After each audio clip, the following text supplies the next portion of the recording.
Yung taong may hunger sa righteousness ng dakilang Diyos ay yung nararamdaman niya araw-araw yung spiritual hunger, mga kapatid. Mas malakas yung appetite niya sa mga bagay na gawain ng Diyos. Amen po? Praise the Lord.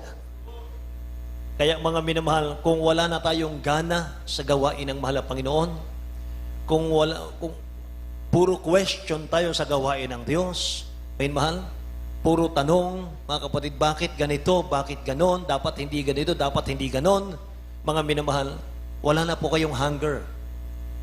Mga kapatid, wala na yung thirst. Pag may hunger and thirst ka, mga minamahal, makikiayon ka kung ano po yung mga project ng ating church. Amen po.